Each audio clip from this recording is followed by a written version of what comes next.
Welcome to episode 9 of Enter the Arena. We are on the eve of the NFL Combine, where there is 4 Irish players competing for the first time ever.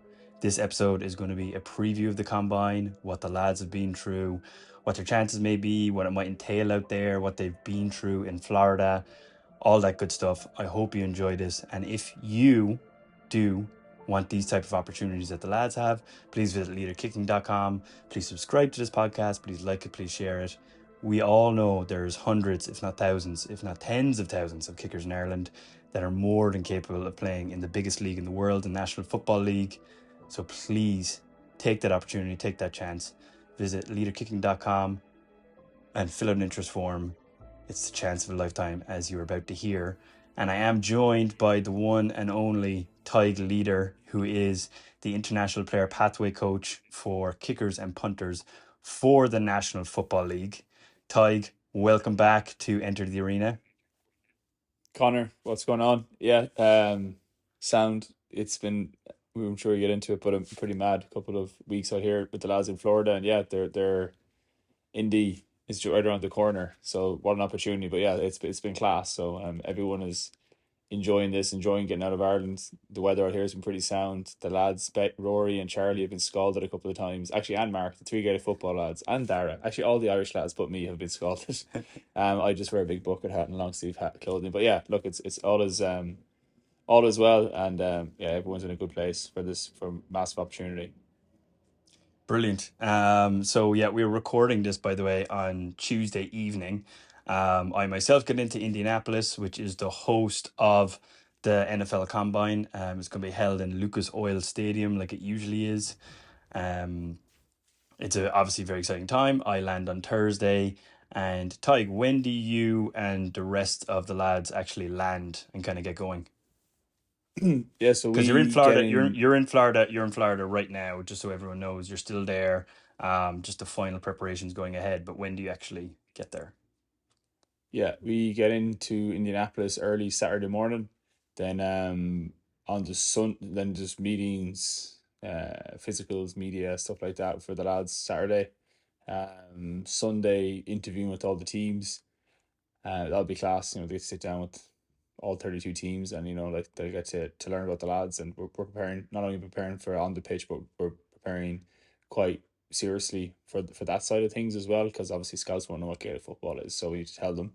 So And that's that's on and the that's with Sunday head morning. coaches and special teams coaches, or GMs, yeah, oh I think wow. teams can have different people in the room as well, so I think it will vary based on each organization. But yeah, like they won't be sitting down in front of heavy hitters on that's the Sunday morning, and then Sunday evening kicking off. So the three GA boys, actually, they're all kicking, so they'll be going live Sunday evening in Lucas Oil.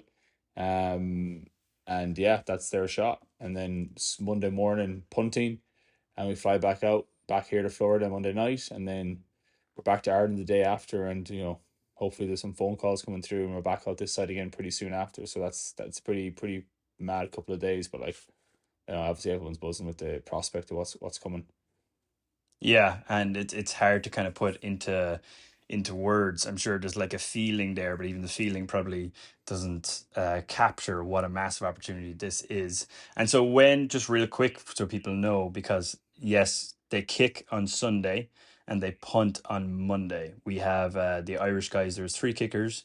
There's Mark, there's Charlie, there's Rory, and then we've got one punter, Dara. When can they kind of expect, do you think, to actually hear anything? Because obviously everyone will be getting kind of excited if they're not, buzzing already. But when can they actually expect to hear anything? Do they have to wait for free agency, or is that kind of up in the air a little bit?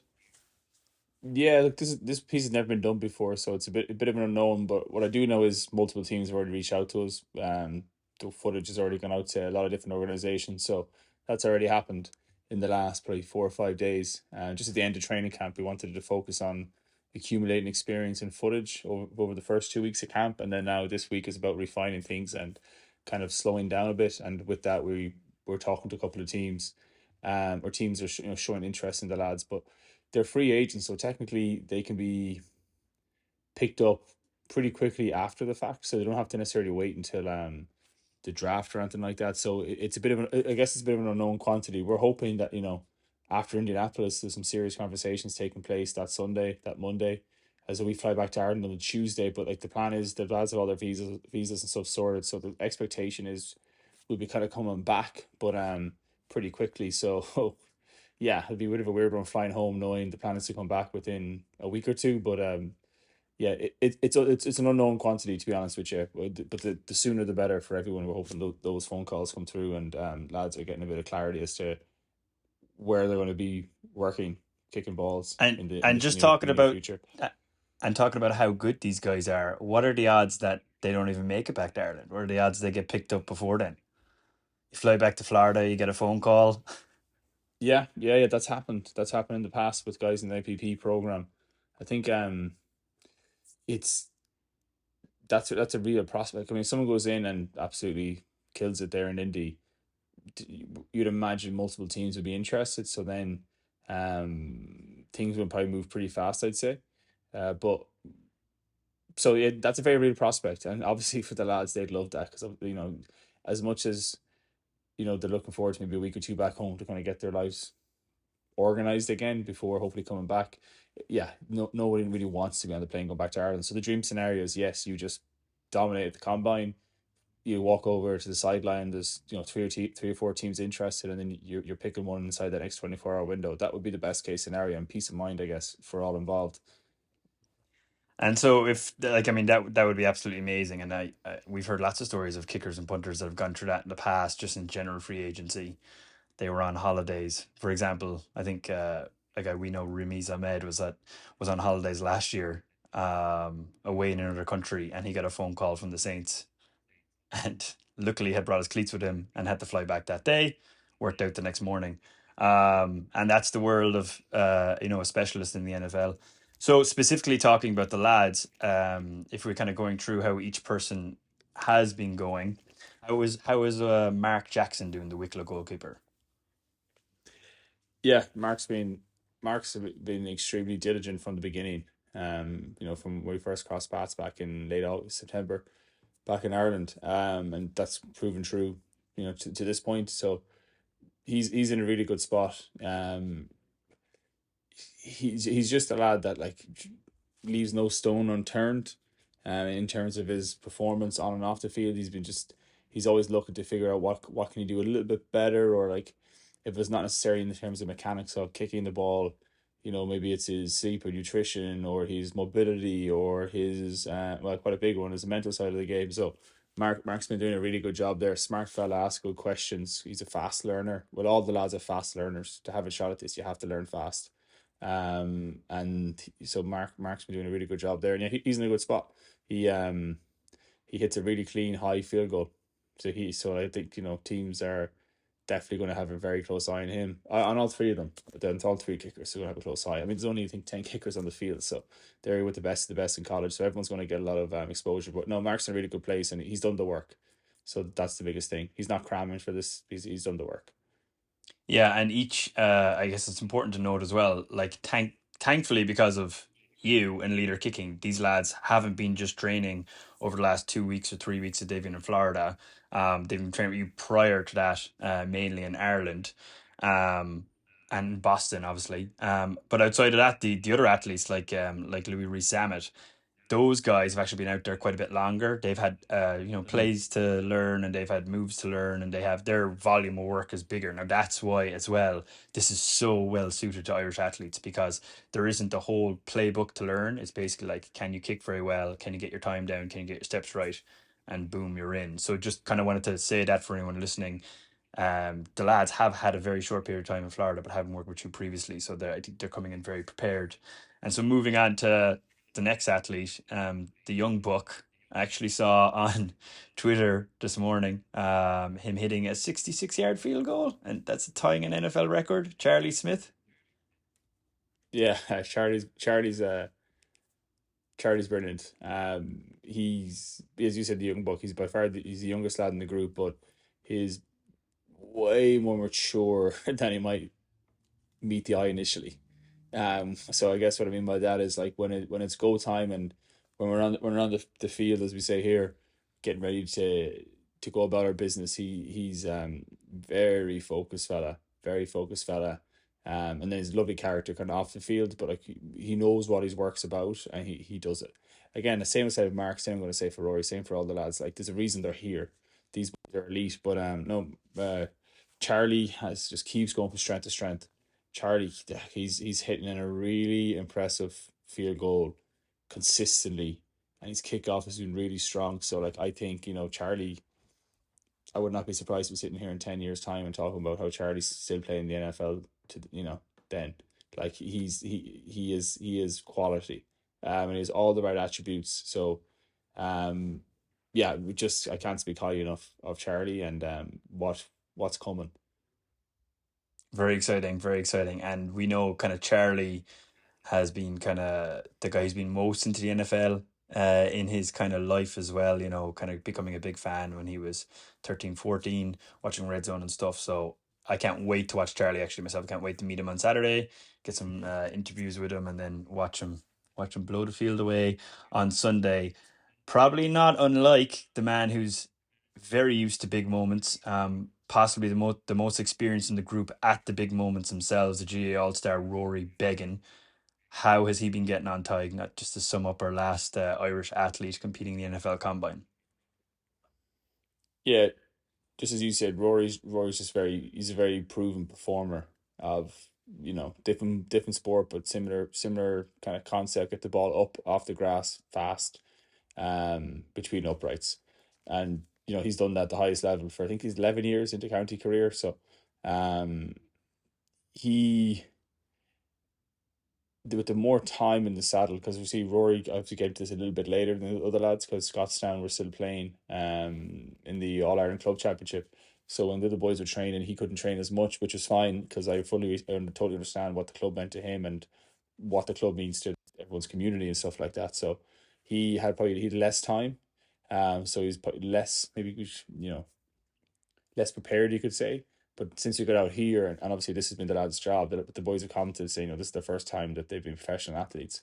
And as a result, he's played a really good, he's just been getting very consistent. And that's the name of the game is consistency. And I did a little session with him there the last day, and he had 16 field goals, scored all 16. He just kept making kicks, and like that's the name of the game. Kept 16 for making kicks, 16. 16 kicks. Yeah, 16 for Jeez. 16. So he did a brilliant job. Um, a lad that like okay, he's a little bit older, he is older than the other guys, it's obvious, but I mean his pedigree and his experience is what something scouts I think will definitely they're naturally going to see as such a massive benefit, that he has the consistency of performance. We call it the evidence wall. These boys need to look at like they're here because they're special, but they're here because they are, within the phrase they use a lot here, is they're uncommon. And their evidence wall, as we say, we're not just pulling lines out for the sake of it. Like the reason you're here is based on fact of your previous performances in what you've done. So like the evidence is just stacked, and none more so than Rory Began. And yeah, when we put in different competitive environments, he just continues to thrive. So Indy's going to be a perfect one, and one he's never experienced, but like still, I think he has the mechanisms to not just survive that environment, but actually go and thrive in that environment. So yeah, looking forward to that. And it will be a different competition, I think, than any of these guys are used to in their own sport. It will be nothing familiar. So, can you give us an idea?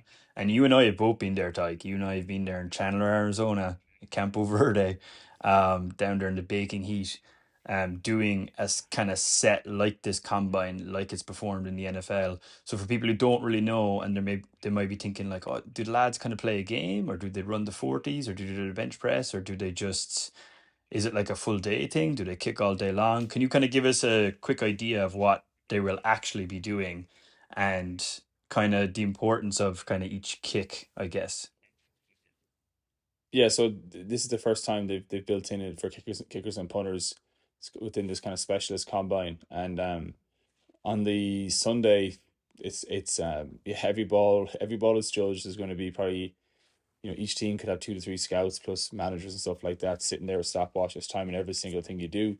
So they're going to get 6 kickoffs each, where the name of the game is deep. So how can you kick it like 70, 75 yards, ideally with the ball in the air for over like 4 seconds. That's the kind of metrics we're chasing there. And then they go into 16 field goals. So 25 yards, one left, one right. 2 PATs from 33 yards, and then from 25 back to 55, 2 field goals each hash, and then 2 PATs. That comes to 16 field goals, and that's their set. They're all live reps, so they're not off kicking sticks. They're off a live snap hold kick. So Oh as I said, wow. Dara will be holding for 2 of the guys and Harry for 1 of the guys. So yeah, that's what they're going to be doing.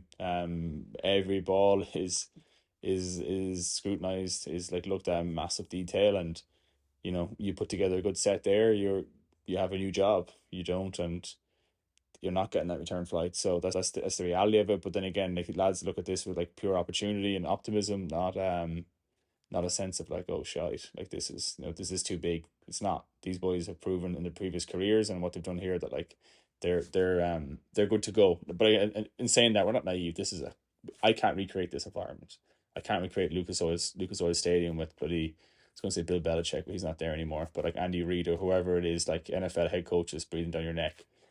There's a sense of the unknown, but like we're embracing that, and like just saying, we're going to be, all you can do is put your best foot forward, be mentally as strong and as like aggressive in the kicks. We don't just make kicks, we want to bang kicks. We don't just want to clip it over the crossbar, we want to whack it over the bar, and really make a statement. And that's kind of been the mindset, and the lads are, feeling good. So that gives me confidence. But yeah, there is a sense of a bit of an unknown as well, and we just have to accept that and do everything we can within our control to navigate that as best we can. Yeah, in the last episode of Enter Arena with John Carney, I think he gave each of them advice and like go in there with a chip on your shoulder. And the sort of famous Irish line by Conor McGregor, we're not here to take part. This isn't just a fantasy. So if the lads kind of taking that to heart in what you're saying, they're here to not do well. They're actually all here to win the NFL Combine. Yeah, well, the biggest thing is we're here to hit our own ball. So like if we hit our own ball 16 times, we're going to walk away happy. So we're not necessarily trying to draw a whole lot of comparisons, to the American guys, because look, it's the best 6 or 8 American kickers in all of college football. So these boys are the elite of the elite. So yes, we would like if you want to say win, what is that? I guess you go 16 out of 16 or whatever that will be. Right. That's not necessarily, we're looking at our each individual kick in the process within that, and just stay very deliberate there versus gonna come in with the McGregor walk, shoulders back, swagging. No, that's not really. I don't think we'll be going that hard. But like, you do have to be. But we think if we take care of our process, the noise and stuff we want to talk about outside of that, and like Irish media and stuff, like they'll take care of that. But like that's not really where our heads at, and that's not the role of the NFL kicker. It's very very just in sync with your process. But we do think we do that. Yeah, good things will happen for the sport and the country on the back of it, without a doubt. Okay. So the time has come for the question that everyone wants to know, I guess. In the 2024-2025 NFL season, do you truly believe that there'll be an Irish kicker on an NFL roster? Next season, a lad definitely have the ability. I think we'd have guys on rosters. Just to clarify, we talking practice squad or starting kicker week 1? That's up to you, Mr. NFL coach. Yeah, yeah. Like it's people that kind of, if you're in the industry and you see it, like, you know, some of these boys could end up getting picked up by a team who have their Justin Tucker or their Chris Boswell, where like the goal then is to be a sponge for a year and learn. So that's being on the practice roster. And I'll be honest, that's the primary goal, is to land in an environment where you will be supported and learn fast. Um, if that manifested into one of the boys getting into one of those environments, performing and being a starting kicker week 1, absolutely phenomenal. But like we're just trying to take each hurdle as it comes, or see each one as an opportunity. So the goal is to get on a team. The goal is to get on a team and be in the environment where you can then take your next step. But man, we look how far we've come in a couple of months. To even think that it's realistic to land on a roster is obviously outrageous. But that's what we're talking about. So, yeah, like that's what I envision for the lads in the short term, and I truly believe that can be achieved. And then we can go to, like, if then that next step, whether it comes immediately or it comes in a season or so, it's unbelievable. World's biggest league, getting a chance to play. But yeah, it's just yeah, I'm not going to give you a big headline and say all the boys will be starting week 1, because yeah, like this is the world's biggest league. Only 32 guys in the world get to do it. So we just want to be on a team where they can contribute, learn, and give themselves an opportunity to take that final step. Well, great answer as usual, thought out and step by step. And I know the four lads are absolutely delighted to have you kind of leading the way for them. So, on their behalf, thank you for all you've done so far. Thank you for getting them there. And there's a massive weekend ahead. I can't wait to be out there pulling for you. Anyone who is listening, I will be there and I will be covering it as part of Leader Kicking and NFL Ireland. And you can also follow me at Dropkick Mangan. If you are interested and you want to be the next Rory Begg, Charlie Smith, Mark Jackson, Dara Leader, you can go to leaderkicking.com. You can fill out the interest form. There is a whole range of opportunities, as you know, Tadhg, coming up in March and April and May for a lot of guys to get in at 15 and up, college and pros. I know a lot of rugby and GA players have been on to you as well. So that is an opportunity. Our next episode will be post combine. It will be with the four lads. We will be breaking it down with them and seeing how they do and seeing what their reactions are. And Tadhg, you'll be joining us too. And I really look forward to that. So until then, thanks very much for listening to this episode. Please give it a like and share. And this is one of the most exciting weeks in Irish sporting history, I think, to be honest. This on a global scale, this is insane. So thanks very much, Tiger. Appreciate you joining me. Sound man, Connor. Thanks as always. Enjoy chatting, and yeah, we'll see you in Indy.